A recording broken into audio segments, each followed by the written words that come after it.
పులివెందుల్లో మహానాడు వినడానికి కొంచెం వింతగా ఉన్నా జగన్మోహన్ రెడ్డి గారి క్రేజ్ని రోజు రోజుకి పెంచేటటువంటి క్రమంలో భాగంగా తెలుగుదేశం పార్టీ తాను తీసుకున్న గోతిలో తానే పడుతుంది అంటానికి ఇదొక ఉదాహరణ. అసలు జగన్మోహన్ రెడ్డి జగన్నామ జపం వల్ల మనం గతంలో వీడియోలో చెప్పుకున్నట్టుగా జగన్మోహన్ రెడ్డి గారు అసెంబ్లీకి హాజరు కాలేకపోతున్నారనేటటువంటి బాధే జగన్మోహన్ రెడ్డి గారికి లేకుండా ప్రతి నాయకుడు జగన్మోహన్ రెడ్డి పేరే ఎత్తుతా తన ప్రసంగాన్ని ప్రారంభిస్తా ఉన్నారు. ఇక పులివెందుల్లో మహానాడు నిర్వహించి జగన్కు ఒక సవాలు విసరటం అంట. ఒకవైపునేమో 11 మంది తోటి జగన్మోహన్ రెడ్డి గారు పార్టీ ఉంటుందో ఊడుతుందో అనేటటువంటి మాటలు వాళ్లే చెప్తారు. మరి జగన్మోహన్ రెడ్డికి ఉన్న 40% ఓట్లను చూసి భయపడి జగన్మోహన్ రెడ్డి గారిని ఇంకా కాస్త ప్రజల్లో చులకన చేసేటటువంటి అవకాశం ఏమన్నా వస్తుందేమని చెప్పేసి ఈ తాపత్రయం, ఈ తంతంతా. ఇక్కడ ఒక కథ మనకు గుర్తుకొస్తుంది, వాస్తవ నిజంగా జరిగినటువంటి కథ. జయప్రకాష్ నారాయణ లాంటి మహోన్నతమైనటువంటి వ్యక్తి, మంచి నాయకుడు, మంచి సామాజిక స్పృహ, దేశభక్తి ఉన్నటువంటి నాయకుడు. ఆ రోజుల్లో ఇందిరాగాంధీ తన అధికారాన్ని సుస్థిరం చేసుకోవడం కోసం ఎమర్జెన్సీని దేశ ప్రజల మీద ప్రయోగిస్తే దేశ ప్రజలను చైతన్యపరిచి జనతా పార్టీని అధికారంలోకి తీసుకొచ్చారు. ఇక్కడ మనం గుర్తుంచుకోవాల్సినటువంటి అంశం ఏంటంటే, స్వాతంత్ర్యం వచ్చిన దగ్గర నుంచి ఏకఛత్రాధిపత్యంగా పరిపాలిస్తుంది కేంద్రంలో కాంగ్రెస్ పార్టీ.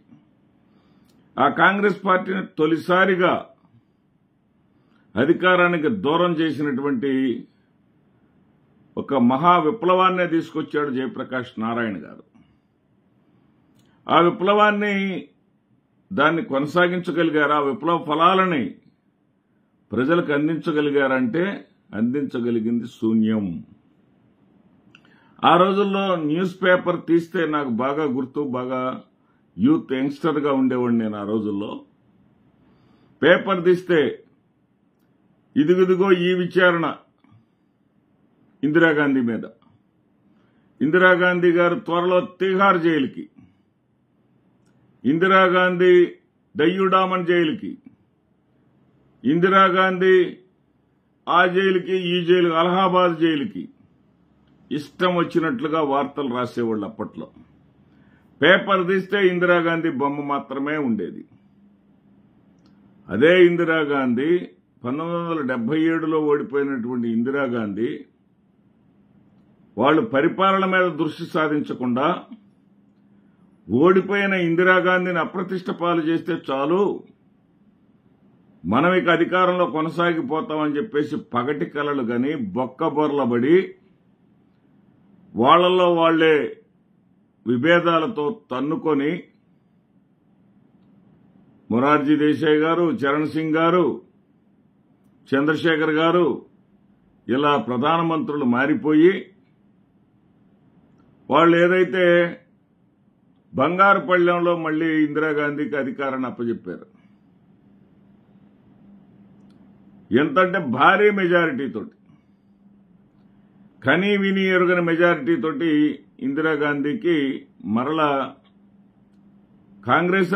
కాంగ్రెసేతర ప్రభుత్వం వచ్చిందనేటటువంటి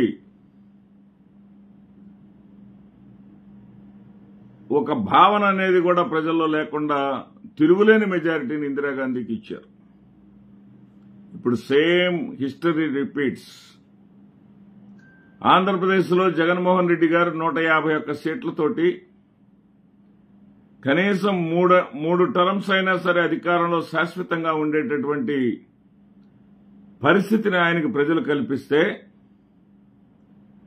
ఆయన చేసినటువంటి కొన్ని పొరపాట్ల వల్ల, అడ్మినిస్ట్రేషన్ అద్భుతంగా చేశాడు ఆయన, కానీ పార్టీని సంరక్షించుకోవడంలో విఫలమయ్యాడు, పార్టీ నాయకుల్ని కాపాడుకోవడంలో విఫలమయ్యాడు.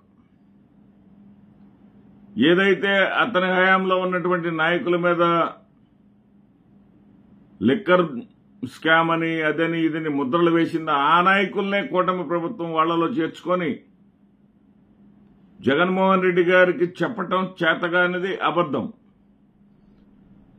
చంద్రబాబు నాయుడు గారికి పేటెంట్ గా ఉన్నది అబద్దాలు చెప్పటం. అబద్దాలు చెప్పటం ద్వారా జగన్మోహన్ రెడ్డి గారు అదేవిధంగా పార్టీని సైన్యం లేకుండా యుద్ధం పార్టీలోని కార్యకర్తలు అనేటటువంటి సైన్యం లేకుండా యుద్ధం చేయాలనుకున్న జగన్మోహన్ రెడ్డి గారు బొక్కబొర్ల పడితే ఇక జగన్మోహన్ రెడ్డిది ఏముంది, 11 స్థానాలకు మనం దించేశాం, ఇక తిరిగే లేదు, మనకి పోటీయే ఉండదు అని పగటి కలలు కొంటా ఉంది ఈ కూటమి ప్రభుత్వం. ఆ రోజున ఇందిరాగాంధీని ఏ విధంగా అయితే ఈ రోజు తిహార్ జైలుకి, ఈ రోజు అలహాబాద్ జైలుకి, ఈ రోజు అక్కడ విచారణ, ఆ రోజు ఇక్కడ విచారణ, ఆవిడ హాజరు కావట్లేదు, ఆవిడ తప్పించుకుంటుంది అన్నారు. అదే వరుస అండి ఇప్పుడు జగన్మోహన్ రెడ్డి గారి మీద. మరి జగన్మోహన్ రెడ్డి గారి పేరుని నిత్యం ప్రజల మధ్య, ఎందుకంటే జగన్మోహన్ రెడ్డి గారు చేసినటువంటి మంచి మిగిలి ఉంది, అడ్మినిస్ట్రేషన్ మిగిలి ఉంది. చంద్రబాబు నాయుడు గారి హయాంలో బ్యాంకులు ఎలా ఉన్నాయి, ఇప్పుడు ఎలా ఉన్నాయి, జగన్మోహన్ రెడ్డి గారి హయాంలో ఉన్నాయి, ఇప్పుడు బ్యాంకులు ఎలా ఉన్నాయి చూస్తున్నారు ప్రజలందరూ. బ్యాంకుల్లో అనేక పథకాల ద్వారా జగన్మోహన్ రెడ్డి గారి హయాంలో సామాన్య ప్రజానీకంతో బ్యాంకులు కిటకిటలాడిపోయాయి. ఇప్పుడు అదే బ్యాంకులు ఈగలు తోలుకుంటా ఉన్నాయి.